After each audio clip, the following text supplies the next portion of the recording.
You are listening to This is Oklahoma, hosted by Mike Hearn, telling stories of Oklahomans and those that have made it their home. What's up, guys? Welcome back to an episode of This is Oklahoma. Mike Hearn here, host, back with another episode. Excited to share this episode with you today, but before we do, huge shout out to our sponsors. The Oklahoma Hall of Fame have been sharing Oklahoma's story through its people since 1927. For more information on the Oklahoma Hall of Fame, go to www.oklahomahof.com. And for daily updates, go to oklahomahof on Instagram and give them a follow. Our other sponsor today is the Chickasaw Nation. Now, the Chickasaw Nation have sponsored pretty much everything in Oklahoma. They're a huge supporter of Oklahoma. And it's an honor to have their name and their brand supporting this podcast. So a huge shout out to Governor Anatoby for supporting this podcast. It really means a lot. This episode is brought to you by the Doghouse OKC. Recently, I have been in need of some doggy daycare for my two pups, and the Doghouse have come in clutch. The team over there are incredible, and so if you're in need of doggy daycare in the day or boarding overnight, they do grooming and other cool things too, but I've had a fantastic experience, and it's an honor and a privilege to share this with you too. So go to thedogHouseOKC.com and follow them on Instagram at thedogHouseOKC, and hopefully our pups will run into each other. Metro Ford of OKC is proudly serving Oklahoma City with vehicles you can rely on and service you can trust. It's also why they're Oklahoma's #1 performance dealership. Shop the inventory today at metrofordokc.com, where the difference is real. What's up, guys? Welcome back to another episode of This is Oklahoma. Mike Hearn here, host, back with another episode. We are tucked away in a corner at the men's locker room at Gladio right now, which sounds really privileged, but it's not, I promise. The guest who sat across from me, we've played golf once, probably in the last, 8 years, maybe 10 years, but we played college golf together over 10 years ago. Crazy. I graduated in 15. Were you 14? 14? Yeah.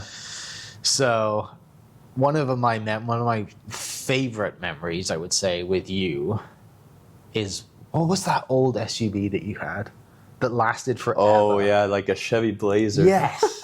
It was falling apart. We're driving to Rose Creek, and for some reason, you're blasting Tom Jones. Really? Yeah, and it was the Carlton song from. It was, right? yeah. And I think everyone over here knows the Carlton song as Carlton, right, from Fresh Prince. But Tom gosh. Jones, is the legend of Wales, That's right? right. So, I just remember us driving to qualifying at Rose Creek up 74, blaring Tom Jones. That And, connected my us. freshman year, I was like, this is so funny. Anyway, Eric Smith is on the podcast, everybody. Eric is over from Germany. Obviously, you have family in Germany or had family in Germany, so that's kind of what takes you there. But you grew up. When I knew you, you kind of came from Washington, Oklahoma. Right. But I'm excited to dive into your story. You're over here for a little bit, raising some money, raising some awareness, Right. meeting some people, catching up. We're excited to play golf today with some other former teammates. But yeah, man, tell me a little bit about where you grew up, born and raised, and all the way through. Sure. Yeah, it's wild to be back. It's so good to... That Things have memory changed. I've totally forgotten about. That's one of my favorite memories, absolutely. But yeah, college was a fun time. Yeah, so originally born and raised in Germany, on the North Sea, which is just a beautiful place. Good fish. I just had some salmon caught from Alaska yesterday. It rivals it. Okay. But so north of Germany until the age of 12. My mom was originally from Norman, Oklahoma, so I've got some good Oklahoma genes. My grandpa was in the Navy. He was an Oklahoman. So we have deep roots here in Oklahoma, actually, but also in Germany.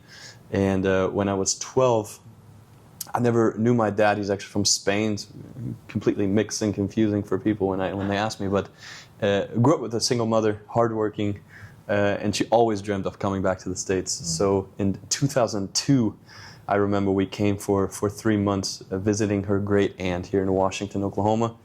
A lot of people ask me, how did you end up in Washington? You moved to the U.S. Right. of all places, Washington, Oklahoma.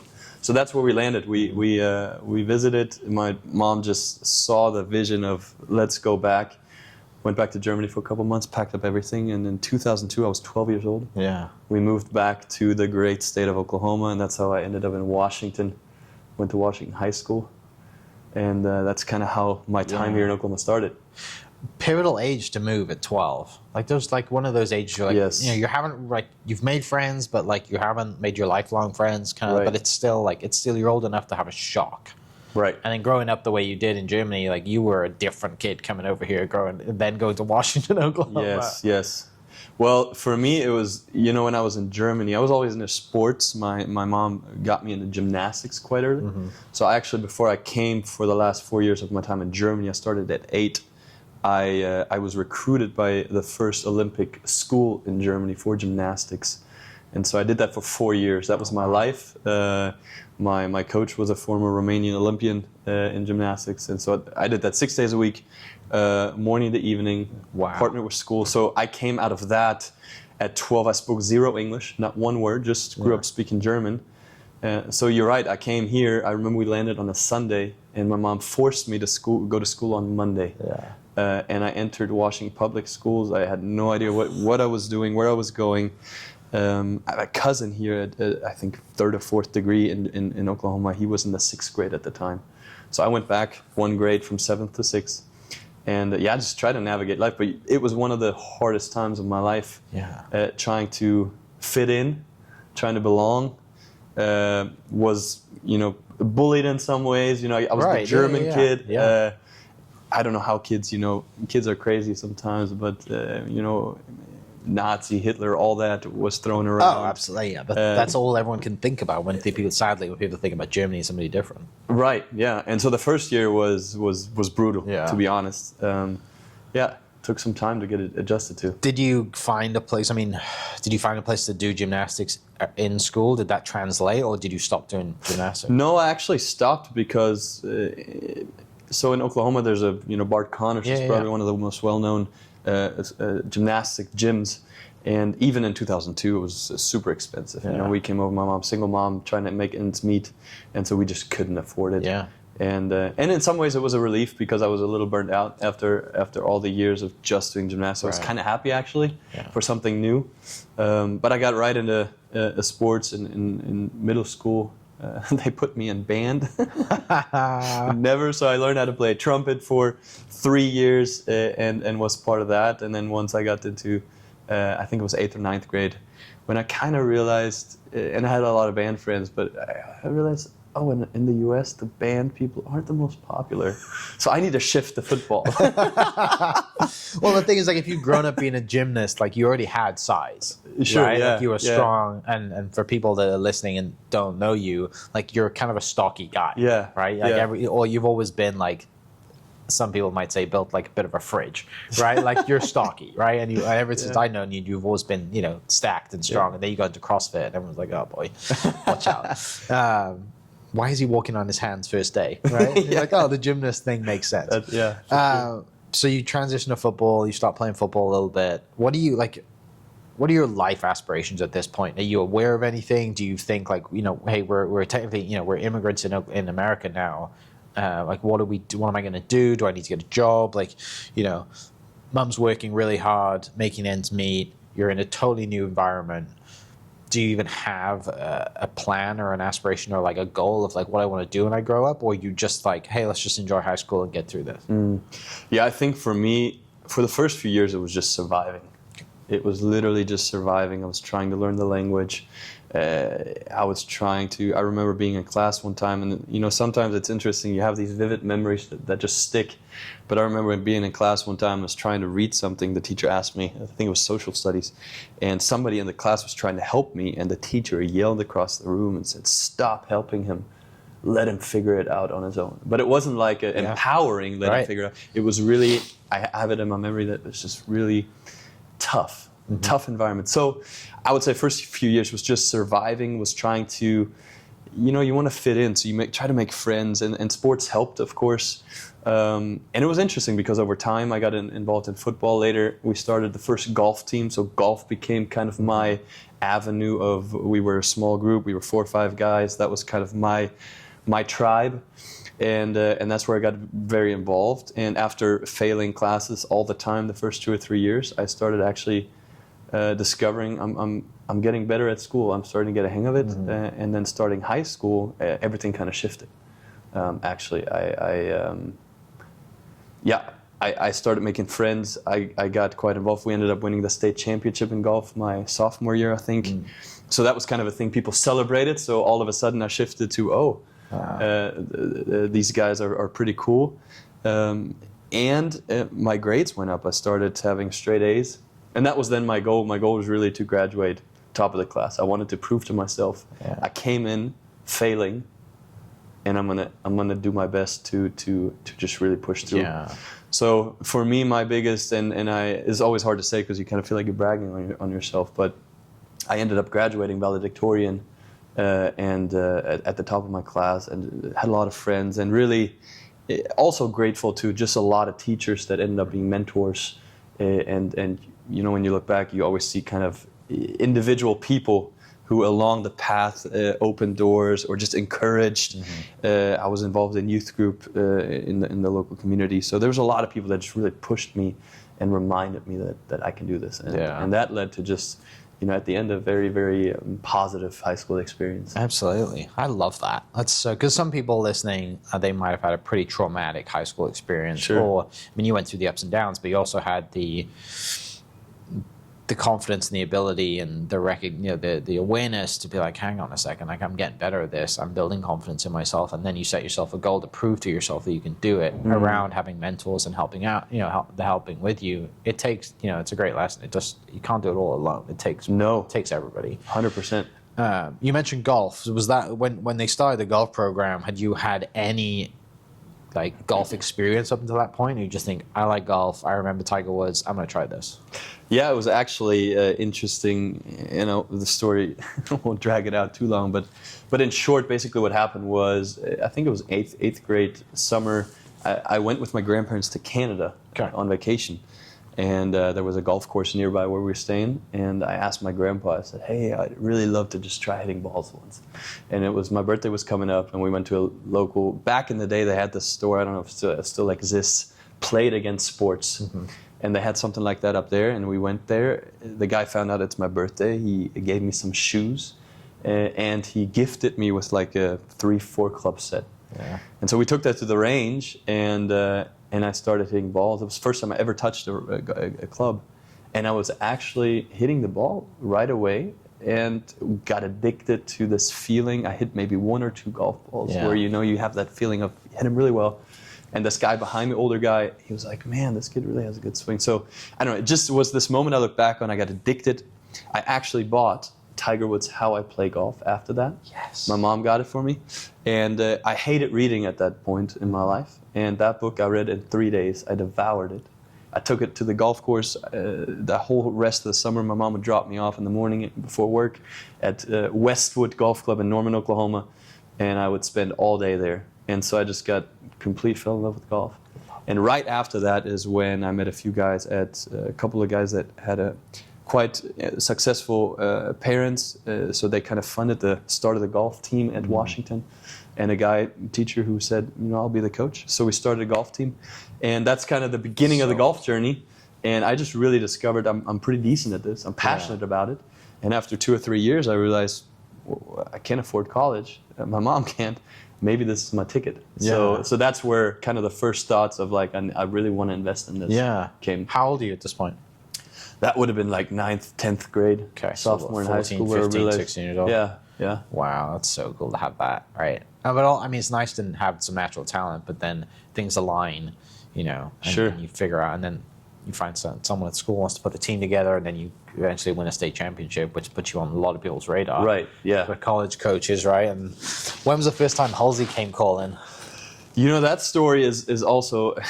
Halsey never came calling for me, actually. I was in the process... My big dream was to play Division I. Mm-hmm.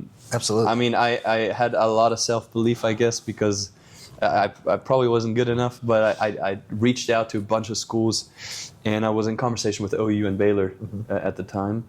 And I remember at the beginning of the spring, the OU coach, I can't remember, I don't want to say anything false, if he was fired, if he resigned, he was gone. So that whole process ended, which was frustrating because it was hard to then get into a new conversation. And then with Baylor, they basically told me, Eric, you're not quite good enough. We appreciate your application, but we'd love for you to walk on and try out for a spot. Yeah. But looking need at the scholarship. prices at Baylor of what tuition costs, I was like, I probably won't.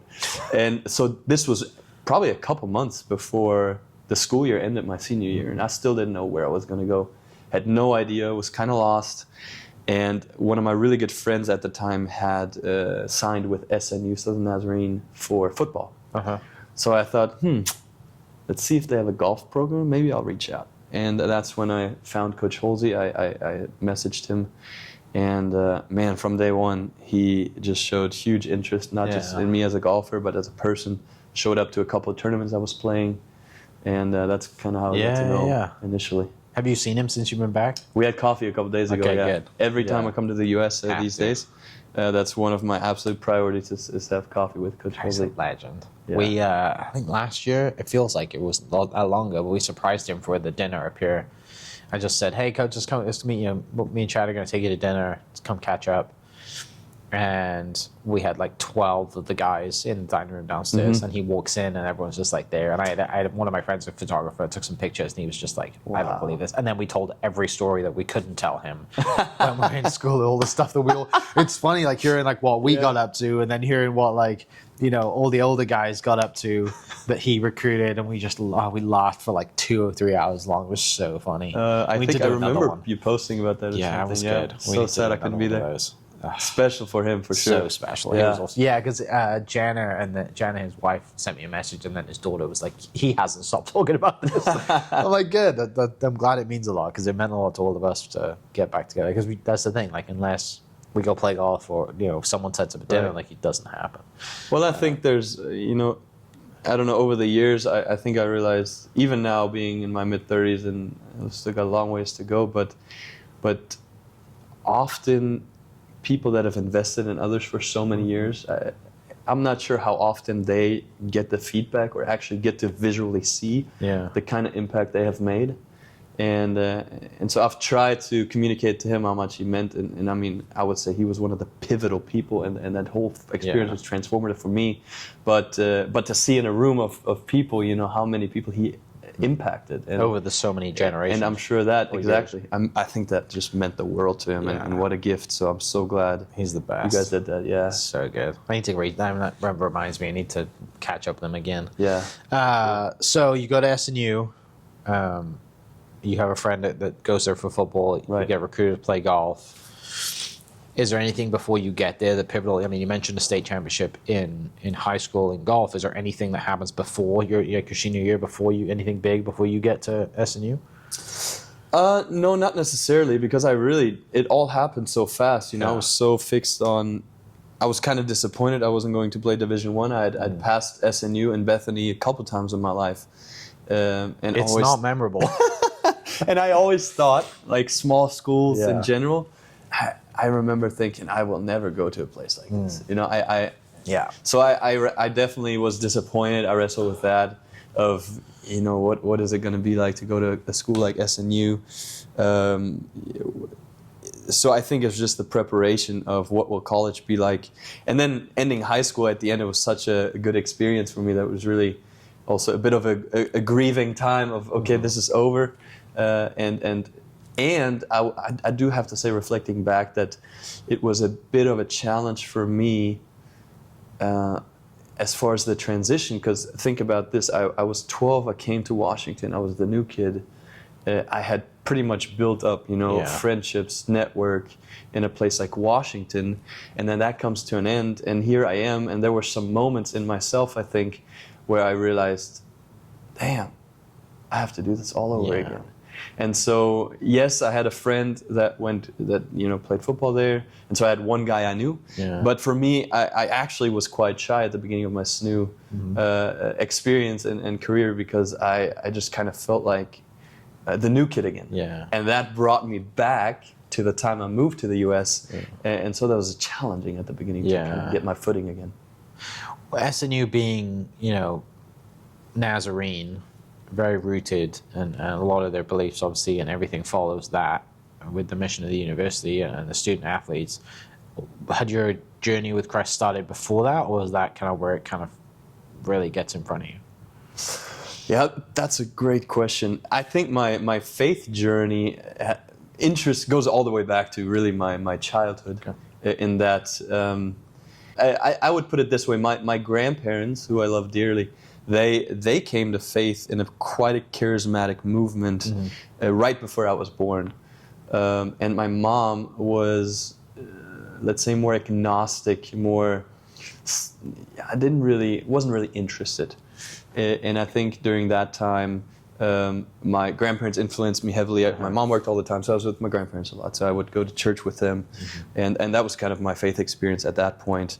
And I always, had good experiences there. When I moved to the U.S. at 12, I remember that my mom sat me down, and she told me one time. She said, "Eric, I just want you to know." I thought that was kind of a pivotal moment. Just want you to know, I want you to be able to believe whatever you want. Feel free. Yeah. You don't have to take my belief. You don't. So, and then in Washington, Oklahoma, we got to know an older couple. My mom worked at a gas station for a few years. That really loved my mom, cared for us, helped us out. We ended up renting an apartment from them, and they invited us to Goldsby Baptist Church back then. It's the first time my mom ever said yes to going to a church, to any kind of environment like that. And we just were welcomed with open arms. To this day, I just met with some guys yesterday from there. We were involved, but we were baptized a year later. Yeah. So I would say the faith journey and following Jesus and trying to wrestle more with what that means for our lives became much more real during that time. And that was kind of high school for me. I was very involved in youth. And that was really good for me. When I came to SNU, I've always been someone who very optimistic. I see the best in people in the world, and hardly anyone can do anything wrong, sometimes to a fault.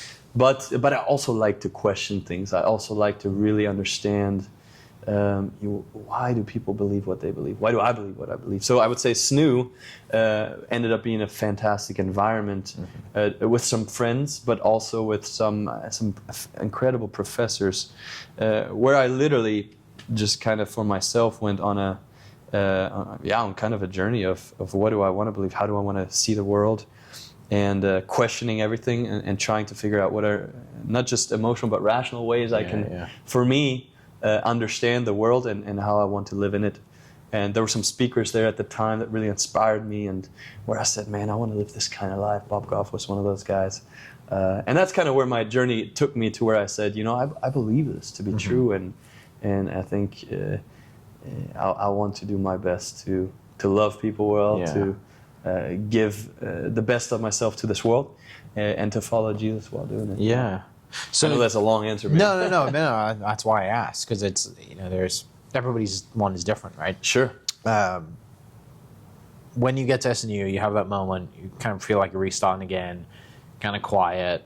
It takes probably a little while for your personality and to get out there and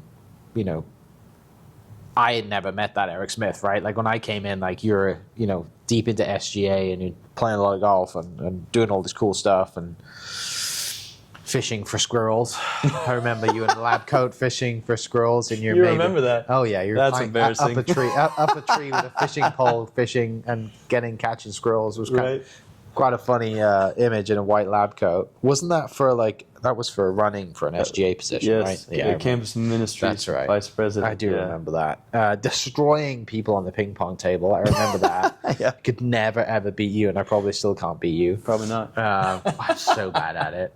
Can you play pickleball? I love pickleball. Okay, I'm probably not going to beat you at that. We should play though. Yeah, they got courtside here. So is that first year pretty tough, and then you figure it out? Like there must be a moment, where you meet all these people, you feel that you start making friends, kind of like you did in high school. Yeah, there was a moment, and so the first year I was completely disengaged. I played golf, I went to class, and I went home on the weekends. And in part, the only guy I knew, my friend that I roomed with for the first year, he actually left after the first year. But I went home with him every weekend back to Washington to my mom. And I remember at the end of the first year, sometime I was invited by Coach Holsey to go to something called Lead Retreat. SNU had this thing around every August, right before kickoff to the new semester, they would bring in student leaders, do a retreat together, and kind of invest in the leadership of the next generation and young people. It was usually, as far as I remember, it was kind of just for student leaders. Athletes weren't involved. It was the first year that athletes were invited. So there would be a person from each team that would be represented. So Coach Jose actually contacted me and asked me if I would represent the golf team at Lead Retreat. And as soon as he asked me, I told him absolutely not. I will not go, and I have no interest. Why do I want to do that? I don't see myself as a leader. I have no interest, and yeah, so I told him no. And over the summer, then this is how I remember it. I actually talked to him about it a few days ago, so I hope this is accurate. But as I remember, I up until shortly before it began, I said no to him a few times because he asked again and again. And then the last time he asked, a couple weeks before Lead Retreat was supposed to happen, I just felt like this guy is asking me so much. Yeah. I feel bad saying no again. He must see something in me, so I'm going to go. Okay. So I went, and I would say that was the tipping point in one of my... Awesome. One of the tipping points in my life. I made some of my best friends there that I still connect with. Zach Bond is one of them. Yeah. And you know, many others after that. After that, I got incredibly involved in student government and in leadership on campus. I ended up holding different offices and doing different events. And even to the detriment, Coach told me 2 days ago, he'd never told me that. He said he was actually kind of upset because I had started investing more time in student life and in leadership stuff than investing in golf practice. I would sometimes ask if I could get out of stuff to be at a leadership event. Now today it makes sense because it actually was a part of the trajectory of where it's led me. But at the time, it was a competition between my golf practice and between being involved on campus. Your job is to be a student athlete, not lead leadership stuff. Yeah. But that was one of the pivotal moments where I literally, it was almost like I came out of a cocoon. I started believing what others saw in me.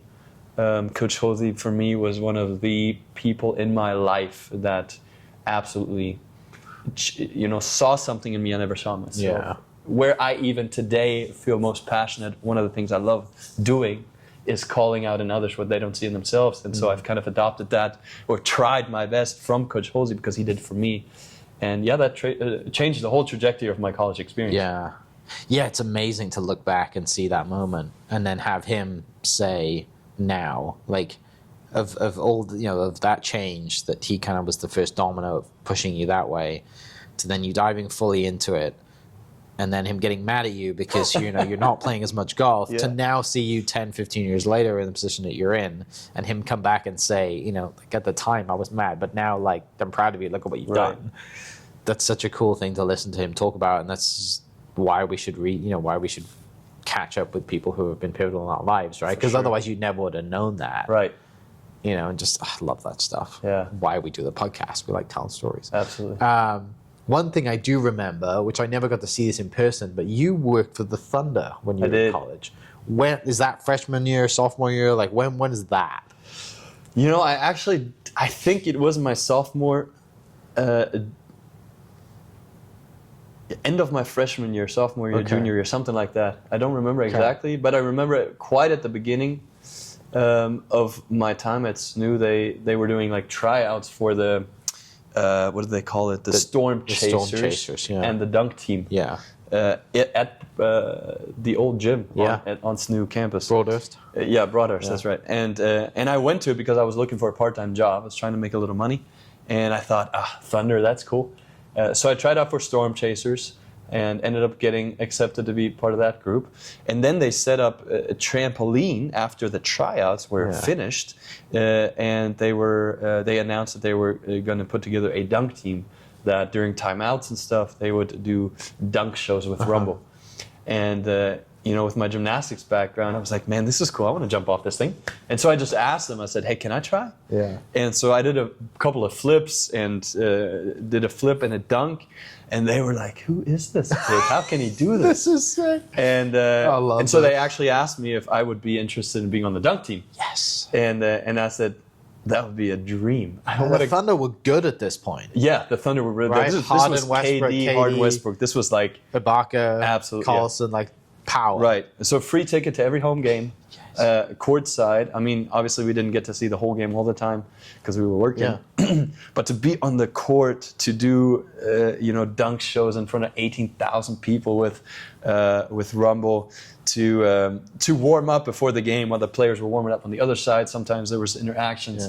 Yeah. They always told us don't initiate. Yes. But often, they would talk. They would want to jump from the trampoline. Their trainers would come and run over and tell them not to. Don't even think about they it. get injured. But imagine Ibaka wanting to jump off the trampoline and they were trying to get him to stop. But I remember moments like Dirk Nowitzki. That's one of the times where I didn't hold to the rule. Yeah. So now I don't work for the Thunder anymore. I can say it now. But I initiated a conversation in German with him.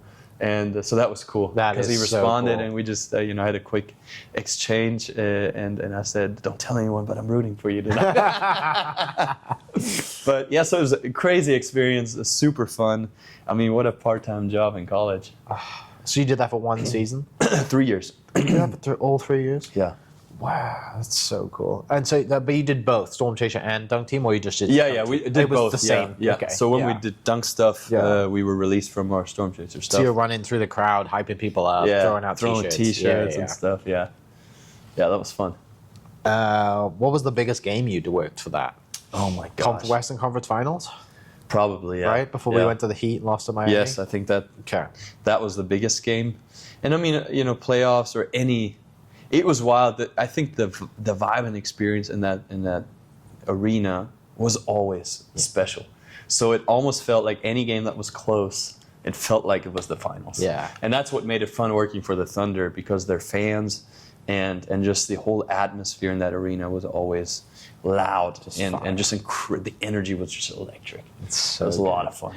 Is it published in Germany? Like, do you get much chance to watch the Thunder or not? Yeah, Time unfortunately, isn't great. Yeah, unfortunately not. I mean, they do show some of the games, but you have to always buy passes. Yeah. So there's no sports games of any sorts, like any of the NFL stuff or anything. They don't show it on public TV, so you have to buy passes for it. Yeah. Okay, so I don't watch much of it. That's fair. Yeah, I wouldn't. Sad. It's the same with football out here, though. I don't watch like soccer or football. I mean, the World Cup is on. I really don't care that much. But back home, it was like life, right? Like you're watching it every week. Okay, we're at SNU. We got a part-time job, living the dream, diving into leadership roles. Something switches in you that you love the leadership side of things, and it kind of lights a fire in you. Junior, senior year. What do you think you're going to do? I mean, you've got some great mentors around you. Do you think you're going to go and lead worship somewhere? Do you think you're going to go into business? Like, what is the plan for Eric Smith when he's a junior and a senior? Yeah, so in college, I actually started developing, and I had these ideas, or this idea specifically in the back of my mind, a little bit at the end of high school, but during college, it kind of became more clear that my big dream was to go to the FBI. Okay. Yeah, so I studied, I was really interested in business, always kind of had been, and also the nonprofit world, but more like the microfinancing area of creating opportunities for vulnerable communities. So I took just business courses, basically, as much as I could at the beginning. And one of my mentors or connections that I really appreciated was a guy named Rick Raines, who was a former FBI agent. And so I got to know him a bit. At the time, I was going to school with another friend who is now an FBI agent. We both ended up studying finance. Finance was the decision at the end because that was one of the areas they were looking for.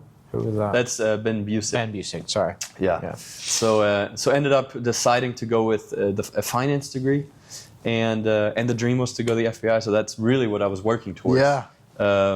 And I mean, I got really into CrossFit, so making sure I'm physically fit, and just finding ways to prepare to enter a career at the bureau. That didn't work out because you're not an FBI agent. So what happens? Like, do you fail a test? Like, do you go for it? Like, what happened? That's a long story. That kind of takes us into the future if we want to go there. Yes, do it. Yeah. Yeah, so FBI was the dream. I knew coming out of college that you need, at the minimum, you need, as far as I remember, 2 years of full-time work experience so that you can even apply. Yeah. Most people don't apply then because you are trying to find You've got ways a life to and all the things. that, and you want to make yourself. It's very competitive. So some people study another language that might be needed or looked for, or try to make yourself as interesting as possible. So after college, I was looking for a job, and through another mentor of mine, Doug Eaton, who I love to death, he was working at the time at Kimray here in the city. And so he opened the door for me to become a product specialist at Kimray. Went through a 3-month deep dive on all things valves. Not a technical guy at all, but I knew this was a good opportunity. So I started working at Kimray. And I was there at the beginning, living the dream, making some good money, bought a brand new car. My mom and I, we never had anything, didn't have much, always food on the table, but didn't have much. This is the first time that you've I have made real money, I have a salary. I bought my own car. Yeah. I was proud. Look how far I've come kind of thing. And just kind of, I was in conversation with the bureau here in Oklahoma. I'd called them a few times, checking in, what can I do to prepare myself? And so 6 months into the job at Kimray, 7, 8 months, something like that. I had what I would call sort of and I was only 25, but sort of a midlife crisis. I remember sitting in my cubicle, and it was tough for me. I had a great team, but I realized a lot of people complaining all the time. And a lot of people listening probably know that, or maybe find themselves doing it on and off. But people coming in the morning and just right off the bat is just negative. I don't want to be here. You just get that feeling like you don't really enjoy what you do you? Yeah. And going from one weekend to the next, some people making very good money, don't even have time to spend it. And so, long story short, I remember, and this was very vivid for me, sitting in my cubicle one day, and it was almost, not literally, but it almost felt like I had this vision of seeing myself in some kind of corporate career, having climbed the ladder, on paper successful, 30 years later, 40 years later, going into retirement, and I wake up and I realize I wasted my life. I wasted my life. I didn't do what I was meant to do. I just did the thing, followed the steps, and so on and so forth. So it kind of woke me up in a sense that I started asking myself, what is it that I want? And for me, being a person of faith, asking, God, is this, is the FBI, is that for me? What is? And I started, for me, I prayed a very simple prayer in that time. I started praying, with all that you made, the ways you created me, God, how can you best use me to make an impact in this world? That was a simple prayer. Because I deeply believe that He created all of us with different gifts and talents and passions, and He wants to use each of us to make a positive impact. And so I prayed that prayer. And a couple of weeks later, how things sometimes happen, I got a call from SNU. This was spring of 2015. Got a call from SNU that they were taking another team. And this is kind of a side story. Let me just share that context so that makes sense, what I'm about to share. So during college at SNU, I got to meet through a conference a couple of guys who are Germans from Frankfurt. Okay. 2 brothers, entrepreneurial, also pastors, and they had started kind of a creative, kind of a mixture between church planting and nonprofit work in Frankfurt, Germany. Very inspiring.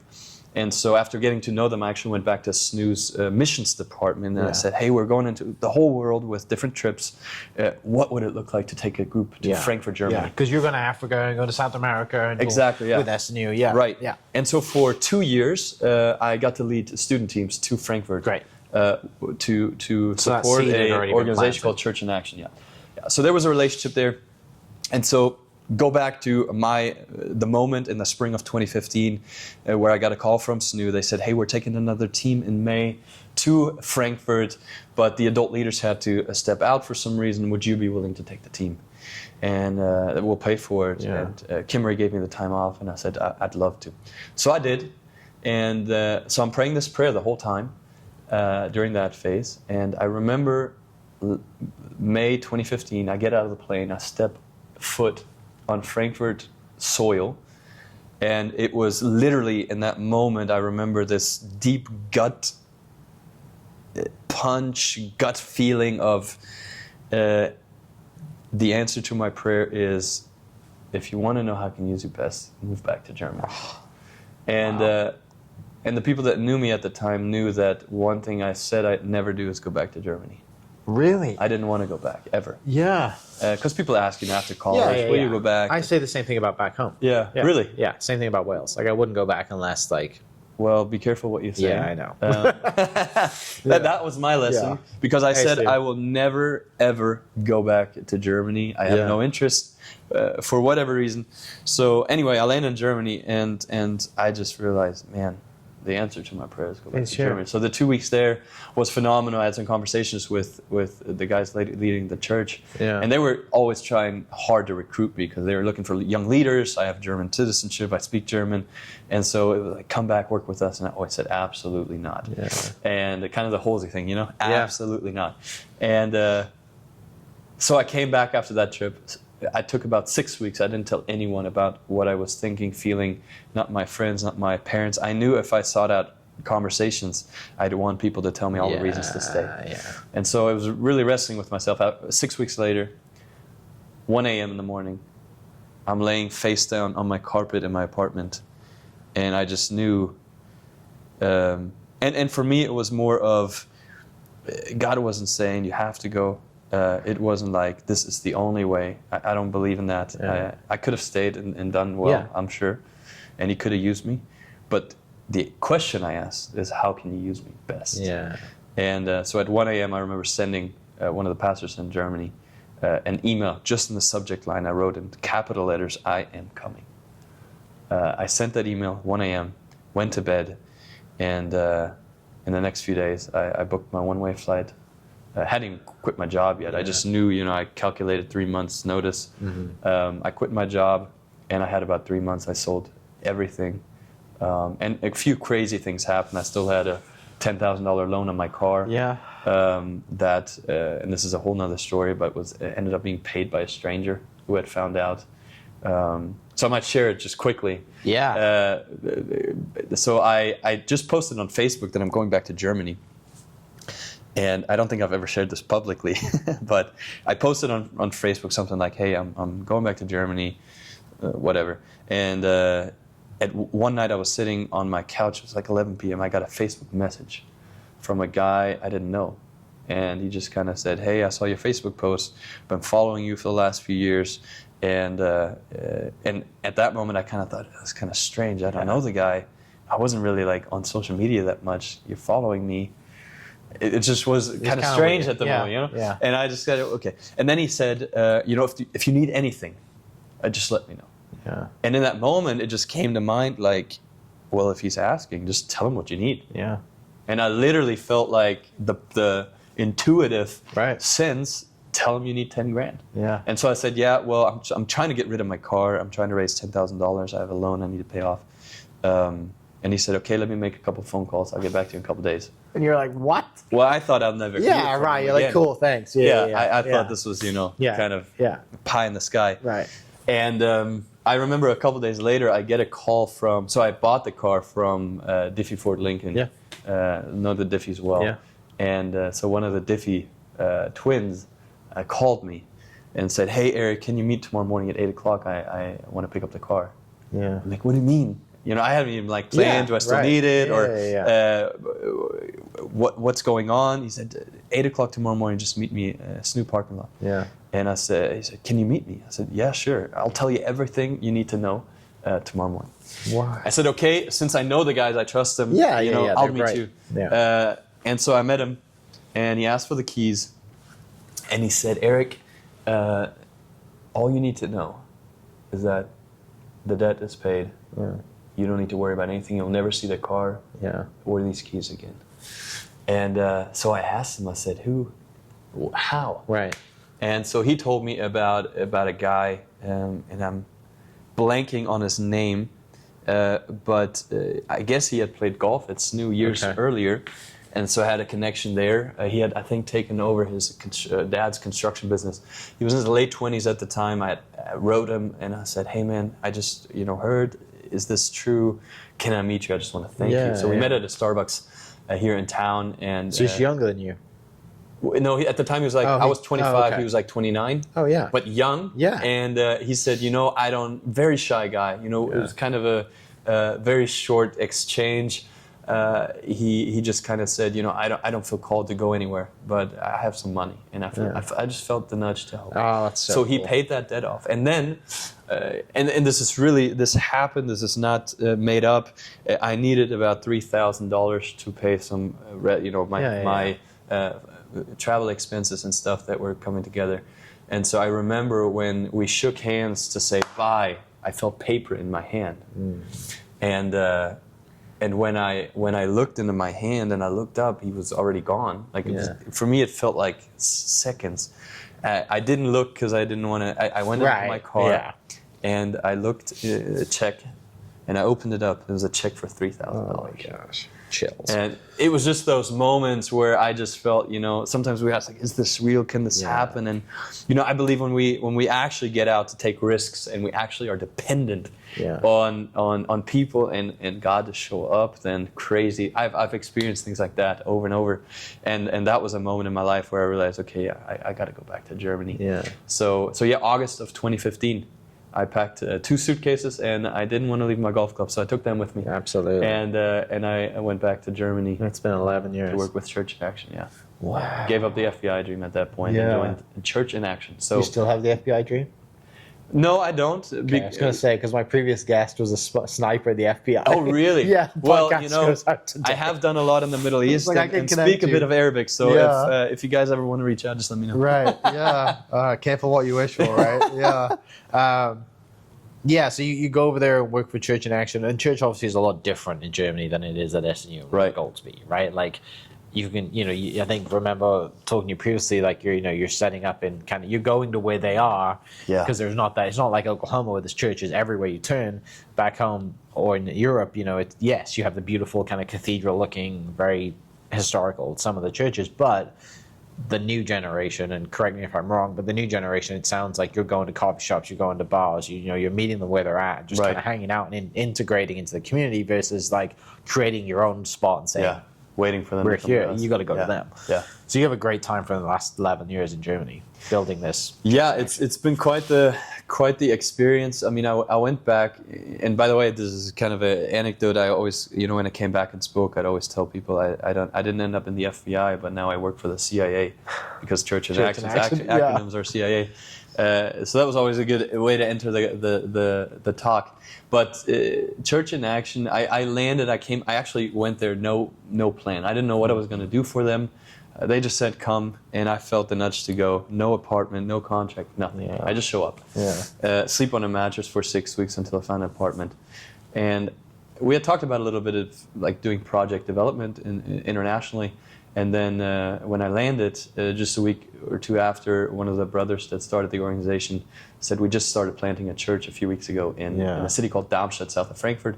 Have you ever thought about being a pastor? And I said, man, never in my life. But I'm at a point where I've said yes to everything. Right. I'm open. I'm here. Yeah. And I told him, I said, for me, my experience of pastors often, which have been positive in general, but pastors for me were always on the stage, far off, older, just not people I had deep connections with. And I thought, that's not really who I want to be.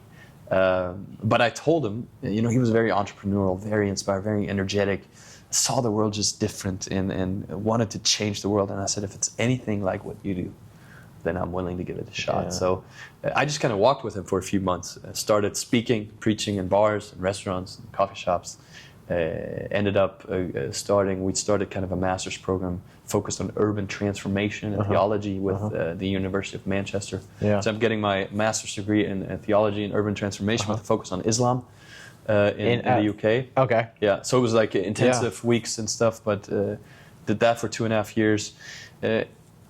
And just really landed in Darmstadt, fell in love with the community. And like you already kind of mentioned, kind of a unique approach. We never had our own buildings. we always sought ways to connect in and with the community, go where people naturally gather. We ran some of our own coffee shops. We connected with local bar owners, restaurants, movie theaters. We went to elderly homes. You know, we said, where are people in the city where Jesus really wants us to show up? And you know, elderly home are some of the loneliest places in our city. And if we look at, you know, what is God's heart and what does the kingdom of God look like, there's no loneliness. So we got to show up in places where people are lonely. Or, you know, 2015 was a huge refugee crisis in Syria. So Germany was well known. For better or worse, you know, they took a lot of refugees in, and we decided that, you know, there was all this political stuff going on, and people were discussing, you know, what we should do and if this is good or not. And we just decided to take the posture, they're here, and they are in need. And it's the people of Jesus that should be at the forefront of caring for them. So we just decided to be very involved in working with refugees. So we went into refugee camps. We later on, I really felt like we should found or start a community center for refugees. So we did that with offering language courses and trauma care and social worker. Because a lot of people, you know, they were either completely overrun the system, or people just didn't have the time, the care to really sit and listen to their story. So we wanted to create an environment where people could just come, regardless of their religion, of their background, just a place where they could be and belong. And it was amazing, the stories, the people we met, how we could help people, you know, who came with nothing, who ended up, you know, going to university, speaking fluent German, becoming doctors, becoming, you know, all kind of business, whatever. And that was kind of our thing. And that really shaped me. And then also partially working in the Middle East, parallel to that, which is an incredible experience. Didn't you go to Petra as well in Jordan? Yeah, Jordan. So right off the bat, was that with Hain? John Hain came with me, so Jordan, I got to build a partnership in Amman. First, I was responsible for a partnership with a school in Beirut, Lebanon. That was the first experience in the Middle East. And then right after that, got connected with a leader in Amman, Jordan. So over the last 10 years, probably a few dozen times in the Middle East, doing leadership camps and development, doing kids camps. With the first year, I think we saw just over 2,000 kids doing, you know, creating a space where kids could just play. And I always recruited my friends from all over the world, put a team together, and we would go put on a 2 to 3 week kids camp. And we would go to Petra. We'd see some of the most beautiful places in the world in the Middle East, and experience the hospitality, the culture, the food. I mean, what's that like? You're growing up in Germany, you come to the States, you're in Oklahoma, you know, you traveled a little bit, and then you think, you know, I'm going to go to the Middle East, right? Like, it's totally different. Talk about hospitality. If you've done your research, you know that their hospitality is next level. Right? They're really great people. It's just the media that skews that. Right. What were the misconceptions? What are the things that, you know, just really stood out to you about their culture, and what do you learn from them? Oh man, I would say, you know, there's a lot to say about specifically Middle East and learning, getting to know the people there. I would say travel in general. I don't know.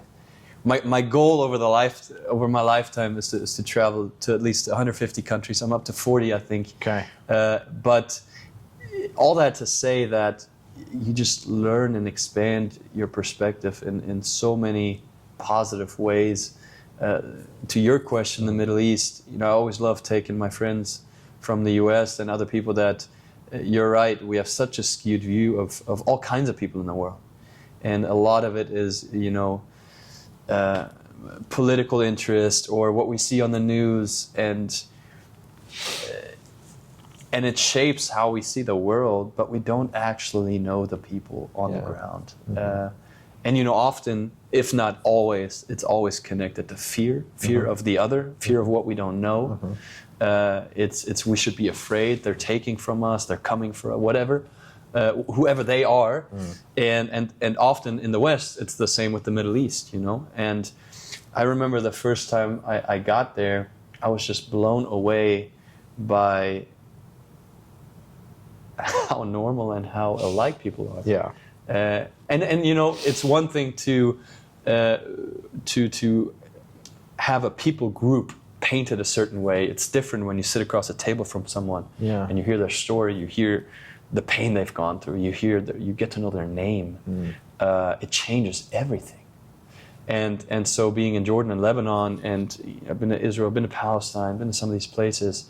We actually, the second year we were there, we did a little documentary, just a 10-15 minute film with my friend and our friend Jonathan Hain and another guy named Felipe, who also studied at SNU. Yeah, played soccer. And we wanted, wanted to interview people and ask them a couple of questions. One was, what breaks your heart? Yeah. What makes you come alive? And what do you dream of? God, 3 great questions. And so we interviewed people from our team. We had Americans, we had Germans, we had people from different European countries.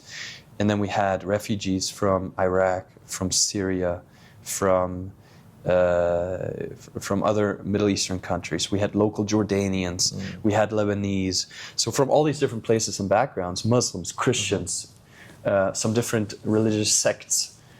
And our hunch was that actually the answers are going to be quite similar. And they were. Pretty much you could draw a red line through all answers. And the end of the documentary, the point was basically that we are actually much more alike than we are different. And I think you know, that's what breaks my heart often, is that when we go to these places, it's 98% the people on the ground are victims of you know, power and money and interests at the top. And so it absolutely changed my worldview. It made me more empathetic. It expanded my compassion and my passion to want to change the world, to make an impact, to leave a mark, to be more kind, to share those stories, and to take people with me. Because when you go on experiences like this, you can't just tell somebody that it can help. But when you actually are on the ground experiencing yourself, it will change you. And and that's shaped me over the last 10, 15 years in many ways, the different cultures I've gotten to experience. So awesome. So going through all that, where are we at today? What's the plan? What are you looking forward to?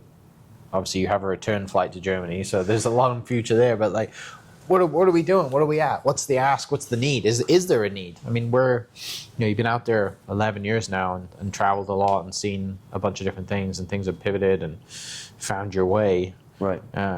What's today look like? Well, it's interesting you ask, and I think you know, we haven't caught up in a long time, but the last 2 or 3 years actually have been quite a transition in my life.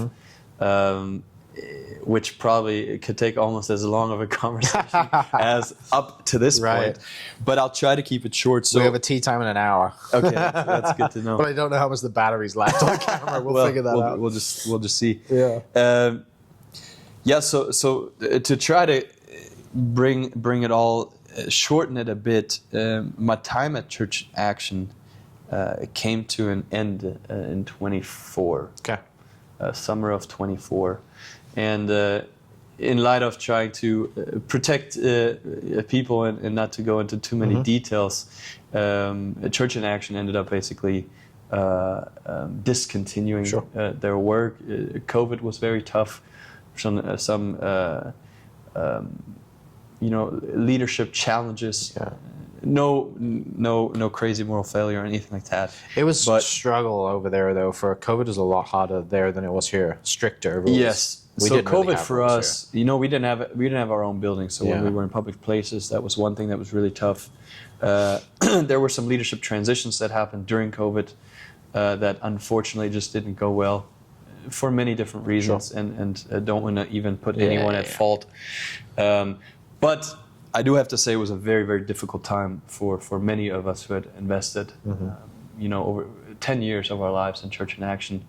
And thankfully, we were able to move most of the work underneath the umbrella of the Church of the Nazarene. And I was kind of invited at the end to try to restructure the organization which I knew was just going to be almost impossible.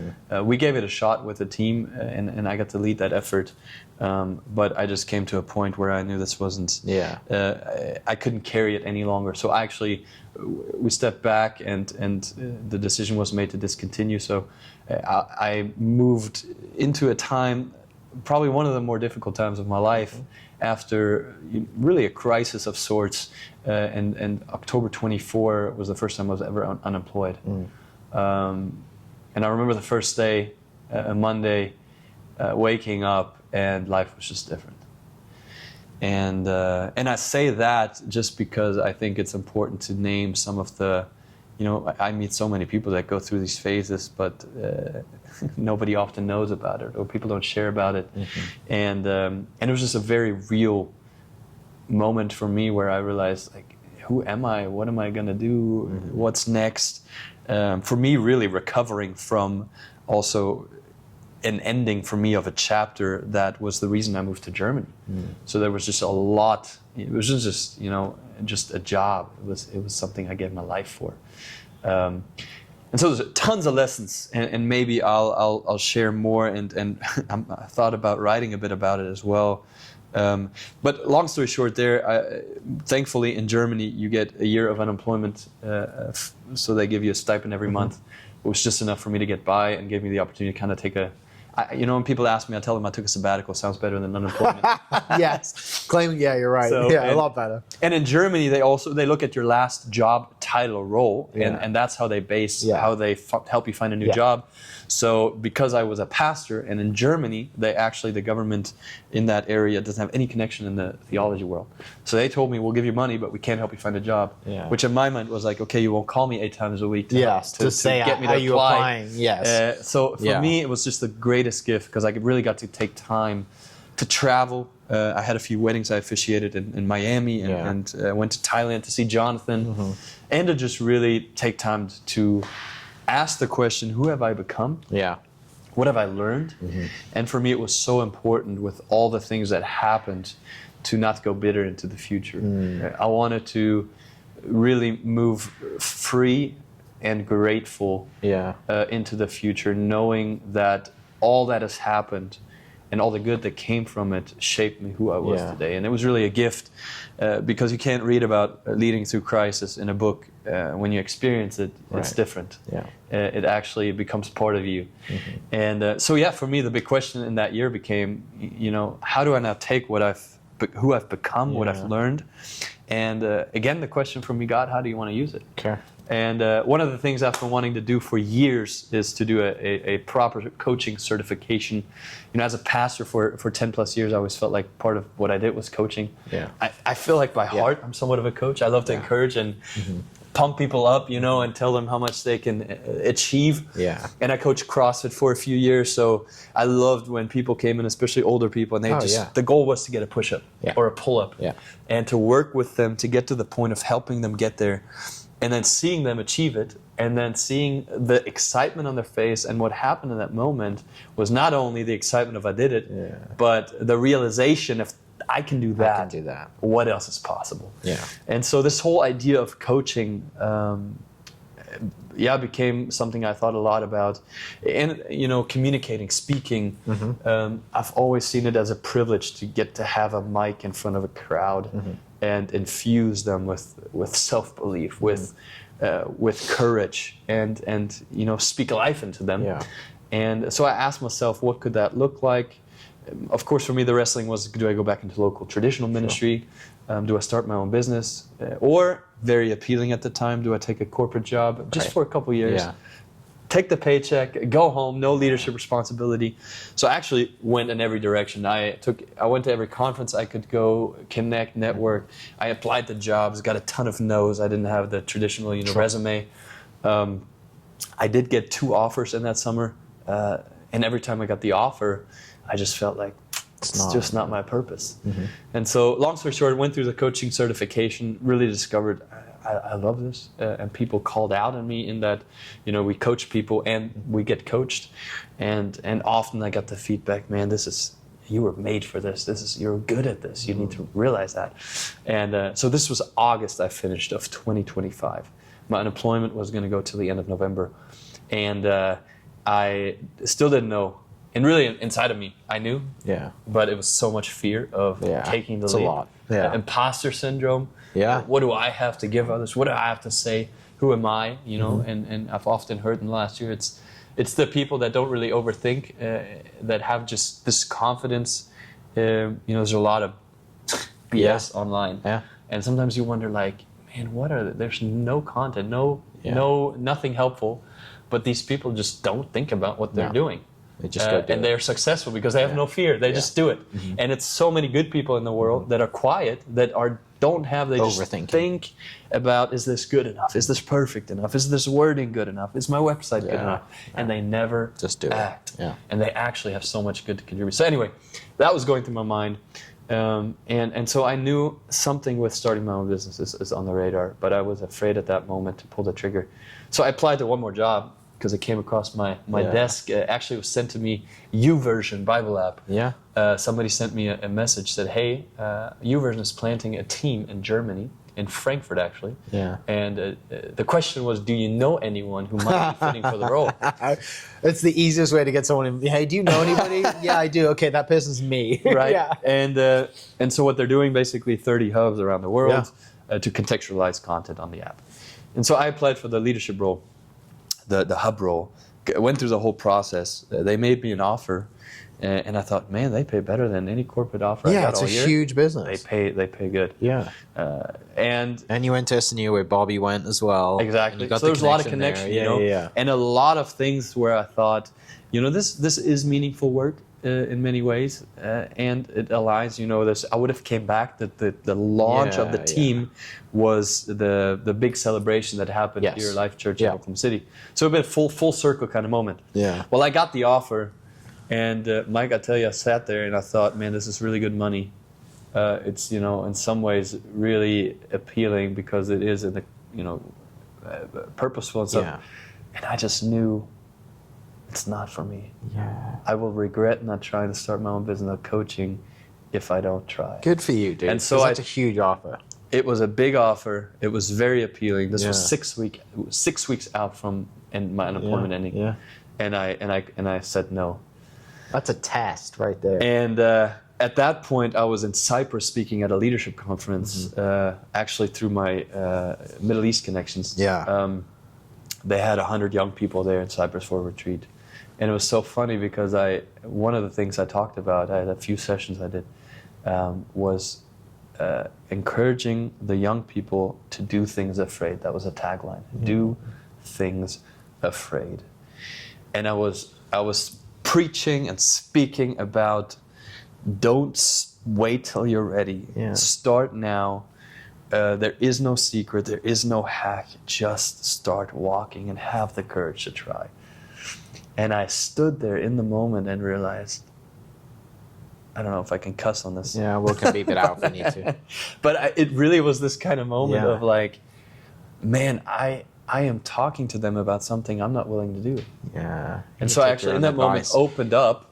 I kind of pivoted mid keynote. Yeah, I had this realization. Yeah, and I realized one thing that the speakers and the people I've connected most with in the past were people not that shared about, you know, difficult times or crisis 10 years after when everything turned out great, but they shared in the middle of the moment when they actually didn't know how it was going to turn out. And so I decided to open up, and I shared with them very openly what happened, kind of went through crisis organizationally, and this last year just feeling like lost and trying to figure out, and the seed in me of wanting to start this business and coaching and speaking, and I'm just not have the courage to do it. And so I told them about that, and I committed on the spot that when I get back, I'm going to register my business. I'm going to do it. Yeah. And I was already invited to speak a year later this year. And I said, when I come back next year, you hold me accountable. Yeah. Do it. So I came back and I said, I'm going to do it. And my prayer the whole time was, if I do this, ideally, I could find a part-time job to kind of cover my base. And so I don't have the full pressure coming out of this last leadership crisis, this organizational crisis that I went through. And so I got a call from an organization called Helping Hands. I'd heard about them, somewhat knew about them, but not exactly what they do.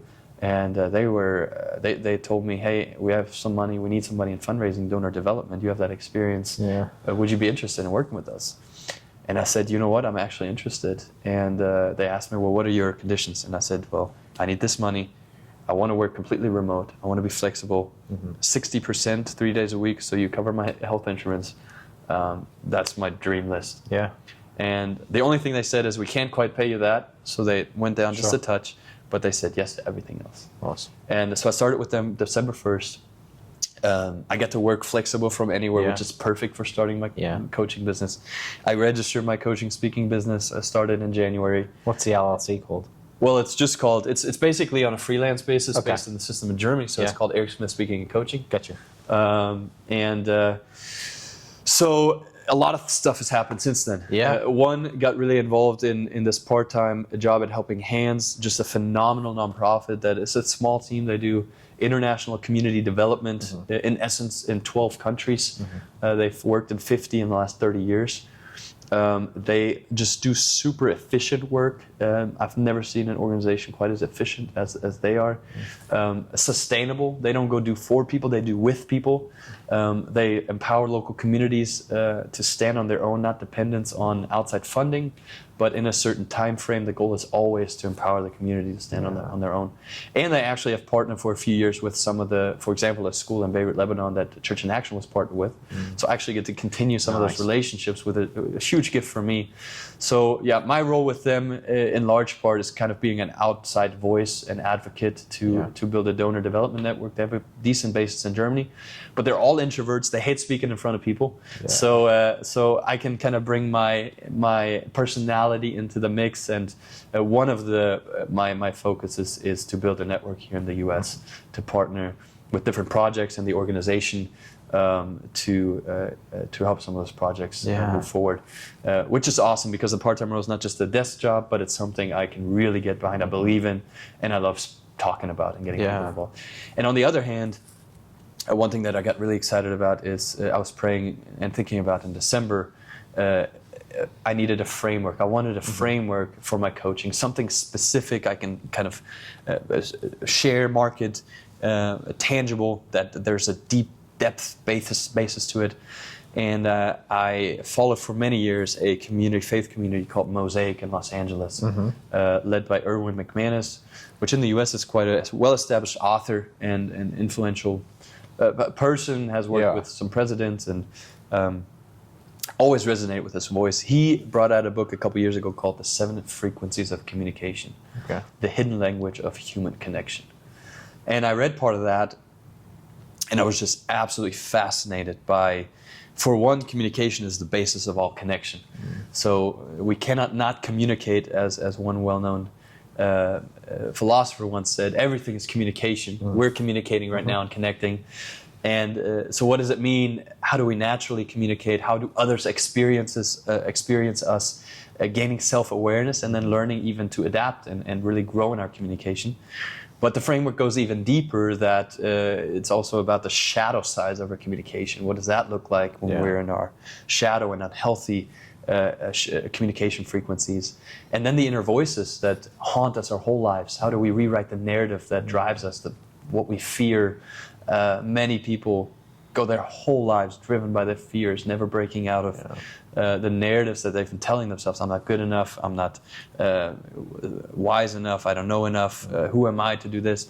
We all know these voices. So anyway, I heard about that they are actually certified coaches for the first time in this framework in Los Angeles in January. This was December, walking the street of Frankfurt, and it was one of those gut moments again that said, Eric, you need to go. I didn't know how I was going to pay for it. All the way to LA for a weekend. It sounds insane from Frankfurt. Right. But I knew I needed to go. I went, and it was an absolutely transformative weekend. The people I met, incredibly inspiring, successful people, passionate, kind. So I was certified in level 1 in January. And it just felt like this resonated so deeply that I need to lean into this. So in April, I went through level 2 and level 3 coaching. So now I'm part of 25 coaches globally, certified at all 3 levels. Yeah. So it goes from one-on-one to team certification to corporation and executive coaching. Yeah. So we're now, since it's just beginning and starting, kind of been invited to shape this whole process. They're just now in the process of translating the whole thing in German, which I pushed for at the beginning. So I've really leaned into that. I've been coaching on that framework. I've been trying to carry it into different places. I think it works super well with other assessments, but this one is really focused on communication. And I've been sitting with a couple of I would call them experts in StrengthsFinder and stuff like that. And they've said this goes to a depth that these other assessments don't go to. And no assessment is perfect, but this really gets to the depth of our identity, of what drives us. And so I'm really excited to see where this might take me and others, and just what kind of freedom and human connection is such, I think, is something I'm thinking a lot about in the age driven by AI. What does it mean to truly connect with each other, whether it's in our marriage relationships, whether it's on our teams, and really figuring out where are the friction points, where are the potentials, and self-awareness is the first step. And if you're then empowered to really intentionally learn, how do I communicate? How can I even tap into other ways of communicating that leads? Because the goal is always connection. Yes. And within our relationships, that means new depth. Within teams, that means less conflict, less money wasted, less time wasted. And so, I've become really passionate about it. I'm trying to learn everything I can about it. And I'm diving in and leaning into that and seeing where that takes me. Yeah. Dude, I love that. That's so cool to have that, everything come together, pulling in from all of your experiences. It's wild to have this opportunity, but also to turn down the YouVersion thing is huge. That was hard. Like, that's a hard thing to do, but that's hard. also a test against everything that you're looking for in the future. And the leaving Kimray was a huge step, right? Like having that moment, going, the timing of that, and things going really well, and then going through COVID, struggling through that, and taking unemployment, being in Germany, trying to figure out what you want to do, traveling a little bit, finding yourself, and then having like what most people watching and listening and people that know you would think like this is the dream job. Like YouVersion is a giant company, right? Life Church is a huge global brand. Like, I would love to have the opportunity to be on a team to do this in Germany, and with your connection to Oklahoma and the SNU connection to Bobby and all the other things, like everybody would have said, take that job, right? Sense. This makes so much sense. But clearly something inside you said no. Yeah. And good for you for following on to that, because all the great things that have happened since then, you would never have experienced or never know. Man. And then you go back to that, like that kind of person that that college guy of yourself being like, I don't want to regret something, right? I don't want to start life and end up down the road. And then you're like, oh, what if I done this? Like, we can always go back and get a job somewhere. Absolutely. Which is very hard to say, right? Yeah. But it's true. Yeah, no, it is true. That's what I came down to. No, one thing is that, and I ask clients that sometimes, and I ask myself that question often. I think it's a very helpful question. It's just to ask yourself, would I regret not trying this? Yeah. So would I regret in this situation taking the job at YouVersion and not trying the coaching thing? Or would I regret not taking the YouVersion job and trying the coaching thing? Yeah. And it was very easy. It always becomes very easy at that point because I realized, jobs like YouVersion, maybe it won't come around, but they like me, I like them. And if there's an opportunity in the future, there may be an opportunity to go back. But in the phase that I am in my life, and really taking the chance to bet on myself and to trust in myself and to trust in what others have called out of me. This is the time to try and to risk. Man, I'll regret not trying that. Right, absolutely. And so I know if 2 or 3 years down the road it doesn't work out, I know I've gone through a whole nother school of business. I will come out learning so many things. I will know that I bet on myself, I trusted myself, and I will not regret having tried. And when people are, there's studies out there, when people are interviewed and asked at age 80, 90, what do you regret most? And it's almost always, it's regret about not having taken chances. Absolutely. Taking an opportunity, taking risks. And so I just don't want to, I want to do everything I can to bet on myself, but not only for myself, but also to ask the question, how can I make the biggest impact in the lives of others? Yeah. And this for me is like, bringing my faith background, my pastoral experience, but also my leadership background together, because personal development and optimizing everything is great, but I think at the end of that there's also a dead end. So what does it mean to really ask the deeper question of who am I becoming, and what do I not just want to contribute to myself, but how do I want to live outward focused? And that's where I'm passionate about connecting, not just with people who are already going to church or a part of I want to be out there with all kinds of people, and that's why this gives me the freedom to do that. Dude, love it. Where do people find you? Well, I do have a website. This is ericsmith.com. Yeah. You can find me there. You can find me on Instagram, trying to be more present on social media, ericsmith.co, C-O. And if people want to check out Helping Hands, you can do that at helpinghandsev.org. Would love to connect if you're looking for good and efficient work around the world. Always looking for business people, churches, Sick. Anyone to connect with and build relationships. Awesome. Well, man, I love we got to do this before we go play golf. Thank you so much, Hopefully Mike. play It's been, great. awesome. This has been a great way to catch up, because at least you got my side. Now I get exactly. Now you get to yours listen on to the me golf for course. 4 hours on the golf course. People listening and watching, I'll put links to Eric's stuff in the podcast description down below, and maybe we'll post our scores in the caption too. We'll find out. We'll see. But thanks for listening and watching. We'll catch you next episode. Cheers. Hope you guys enjoyed that great episode. Thank you so much for listening. As always, huge shout out to our sponsors, the Oklahoma Hall of Fame, sharing Oklahoma story through its people since 1927.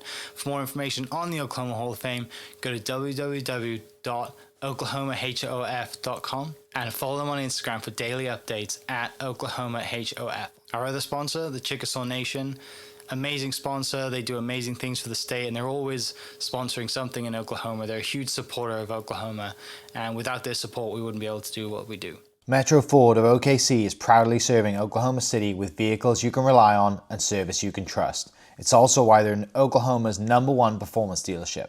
Shop the inventory today at metrofordokc.com, where the difference is real. Recently, I have been in need of some doggy daycare for my 2 pups, and the doghouse have come in clutch. The team over there are incredible. So if you're in need of doggy daycare in the day or boarding overnight, they do grooming and other cool things too, but I've had a fantastic experience, and it's an honor and a privilege to share this with you too. So go to thedogHouseOKC.com and follow them on Instagram at thedogHouseOKC, and hopefully our pups will run into each other.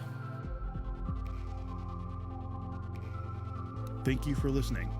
We are inspired by those around us and hope that you are too.